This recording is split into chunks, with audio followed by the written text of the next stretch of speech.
We said yesterday in the video, and indeed in the build-up to the Canadian Grand Prix, that this circuit was going to, in some ways, nullify the advantages that McLaren have shown over the last few races. Not that many opportunities on the lap for the McLaren to show to the opposition how good it is, and so it proved. Mercedes on the pole with George Russell, Max Verstappen alongside him for Red Bull Honda. Phenomenal qualifying session in many ways. McLaren gave it everything they got, but in the end they were beaten not only by two beautiful laps from both George and from Max, but also by a decision on that second Q3 run by both George and Max to run the medium tyre. The medium tyre looked very strong in the hands of George Russell yesterday and in the build-up to qualifying. Max used it to very good effect in Q2. Big question was who would go for the medium in Q3. It's quite a big ask that. Everybody traditionally always runs the soft tyre, the new sets of soft if you've got enough. But the medium tyre is looking very, very strong. It's relatively soft compared with previous years. This is the softest of the Pirelli range. And that medium was just brilliant around Canada in the hands of both George and Max. As I say, McLaren, you can understand we're going the traditional route of running the soft tyre. They've got this big margin in the championship. They've got a great race car. Why go into unknown areas when they can just rely on the package that served them so well? And that's what happened. Oscar Piastri qualified third. As for Lando Norris, yet another example of Lando under pressure in Q3 making a mistake, a classic mistake in reality at the beginning of his Q3 session in the first phase on a new set of soft tyres. He'd done well to get those two sets of soft tyres because he'd had to use one set more than Oscar to get to that point. Anyway, there he was on a new set of softs on a very good lap. But then the most basic of errors, just brake too late at the end of the long straight. The lap was almost over. All he had was that quick chicane right at the end. He braked too late, lost the rear, and then just had to go in a straight line. And I think it gives some idea of where Lando's at in his mind. The message then from his race engineer was just reboot Lando and think about your braking references. For a Formula One driver of that level to have to get that sort of message at this point of a Grand Prix weekend, at Q3, at the fulcrum of qualifying, is absolutely mind-blowing for me, because that should be something that is just absolutely part of the DNA of any racing driver. Brake references, that's something you discuss on Thursday, something you work out on Thursday. And I quite understand that at the end of that long straight, there's nothing wrong with having, I don't know, a piece of cloth, red cloth, blue cloth, something to show exactly where you're going to brake, particularly if you're on a good lap and you don't then try to brake later because the adrenaline's up. You just stick to your braking point. And as Jim Clark always said, and it still applies today, absolutely still applies, if you do end up braking a little bit too early because of the amount of grip you've got, just come out of the brakes a bit sooner. Do not ever try to brake too late under pressure like that, which is the classic mistake Lando made. And then on the second run, he'd lost momentum and he was never in the running. And he eventually qualified P7 behind the likes of Kimi Antonells, Lewis Hamilton, and Fernando Alonso. And he should win, and he should have been well in front of those. Oscar had his moments too. He had a moment in Q1 when he lost it exactly where I was saying yesterday. He comes out of turn one very quickly, leaning on the car a lot, and until this point he'd just been straight lining it down into turn two, doing a very slow rotation at that point, a sort of V rotation, and of course the enticement is to do that more and more and more, and lean on the rear, and then just brake as late as possible in a straight line, and eventually got the better of him, and that happened. Whereas Max, it's just a joy to watch. He goes through turn one, and then he's the only thing he's thinking about as he's coming out of one is he wants to get a really good rotation and exit out of two. And to do that, he's having to create, and we saw this on the onboard, he's having to create a minuscule moment when he's got the steering absolutely straight. And that's when he does his braking, and then he just floats the car into two. I didn't see any other driver doing it that well today. George was pretty near it, but everything George was doing had a sort of edge to it, as it always does with George. You're always thinking, reminds me a little bit of what it was like watching Niki Lauda in his early days at BRM, understeery, difficult car, that P160, and any Surtees Formula One car, gotta say, which is also spooky. And watching George, you're always getting that feeling that he's on the absolute edge. Yes, he's managing it perfectly, but zero margin. Max doesn't leave margin, but because of the way he drives, because all his movements are softer, he by definition has a bigger sweet spot in which to operate. That's the difference. And you never get the feeling with Max that he's on the edge. Yes, you see him very close to the wall, but it's not a frightening thing. It's not a wow. It's just like, oh yeah, he's got the car perfectly positioned. A bit like Fernando Alonso. Fernando drove beautifully today in the Aston Martin, I thought. Absolutely fabulous. Lance Stroll got back into action. The mechanics did a rebuild on the car. And again, he failed to get out of Q1. Absolutely pathetic. Whereas Fernando Alonso in the same car, 1, 2, 3, 4, 5, P6. I mean, unbelievable. P6. And Lance Stroll not out of Q1. I mean, what does that tell you? Well, it doesn't tell you anything other than what we knew in the first place, obviously. So George Russell on the pole for Mercedes. Really, really good. Wonder if he would have got that pole if he'd gone out on softs at the end instead of mediums. I wonder. Because there's something about the medium, particularly on the Mercedes, and also it appears now on the Red Bull, that is just absolutely perfect for that car. So that's an interesting question that we'll never really have an answer to. Differences between Max and George aside, both of them unbelievably quick, both of them incredible laps. Where was the difference in terms of who got the pole? I think the Mercedes was just a good car from the minute it turned the wheel around Canada. It had a pretty good run through both days, no issues that we knew of, technical or mechanical. Whereas Red Bull seemed always to have something going on. Max began the session by saying the steering felt strange. It was much heavier than it should have felt. And then on top of that, he was complaining this morning that the brakes didn't have the same feel, the same edge to them that they sometimes have. I mean, this whole brake thing with Red Bull's been going on a long time now. I've lost count of the number of times Max has complained about the feel of the brake pedal. And of course, that could well be an issue in the race tomorrow. There's probably no harder circuit on the calendar than Canada for brakes.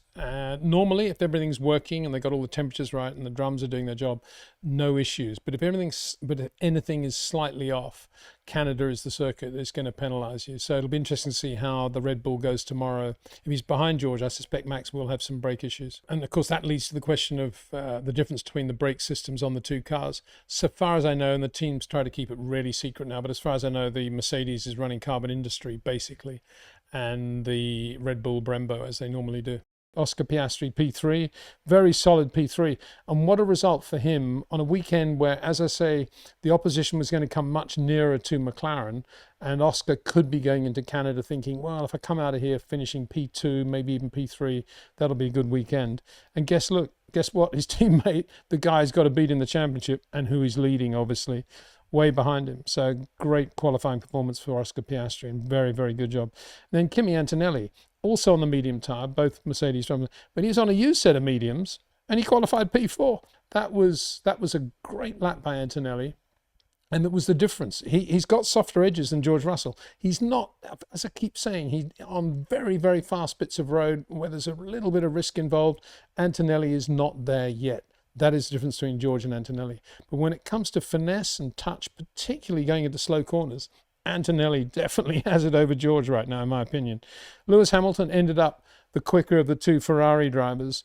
Charles Leclerc got it together eventually today and was looking really good going into Q3. And you thought, yeah, he's going to do Lewis here. He did him in Q2, but he didn't.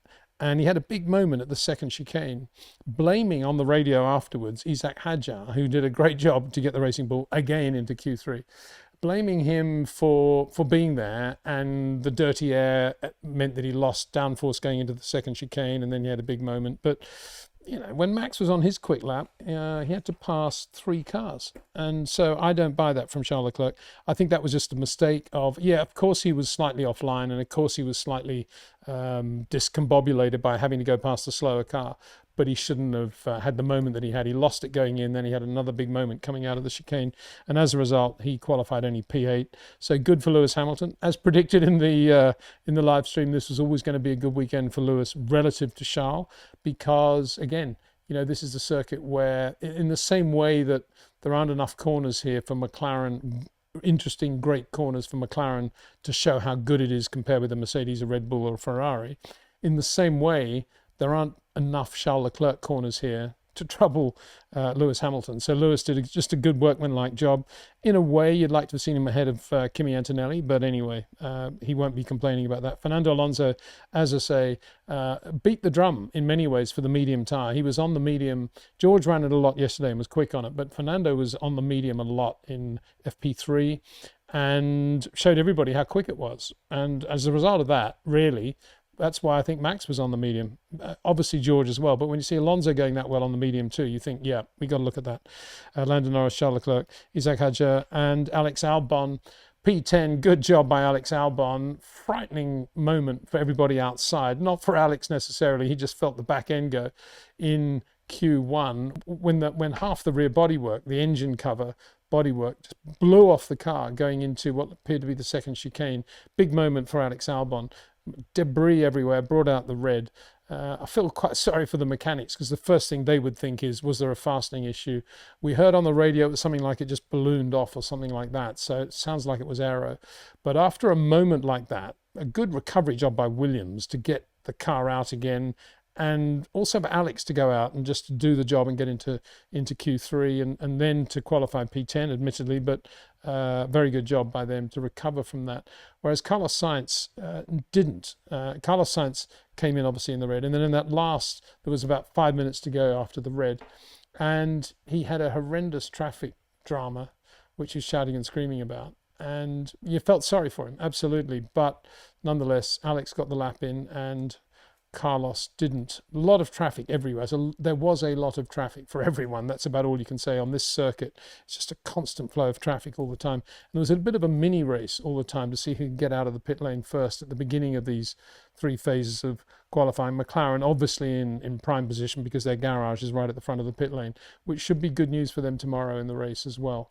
But occasionally you saw the Ferraris leapfrogging them, as they did in Q3, and once Max did. But other times Max would just sit in the garage and wait till everybody was out, and 5 minutes later he'd deign to go out on the circuit. Those who didn't get through into Q3 and should have include Yuki Tsunoda, who also blamed traffic, but he was never really there. Very disappointing weekend again for Yuki Tsunoda. Franco Colapinto did a good job in the Alpine, got into Q2. First time he's looked like a real racing driver again. Some nice slides coming out of the last chicane as well. Great car control, but still unbelievably wide turn in, massive Liam Lawson-like leaning on the rear of the car, which is always going to lead to those big oversteer moments, which is why no doubt he had those 2 big shunts, were they, in the Brazilian Grand Prix in the wet last year. So Colapinto didn't make it, but he was up there, did a 12-1 like Yuki Tsunoda. Nico Hülkenberg, Oliver Behrmann was also good, and Esteban Ocon in the other Haas just failed to get through into Q3, but all good performances by them. And those who didn't get out of Q1 were Gabriel Bortoleto, Carlos Sainz, Lance Stroll, Liam Lawson, and very surprisingly Pierre Gasly, who was on a quick lap when the Reds came out for the Albon incident in Q1, but then when they went out for the final sprint, just couldn't get any temperature, and the thing was just all over the shop. So as we've been saying, it's going to be an interesting race with a non-McLaren front row, George and Max into turn 1, into turn 2.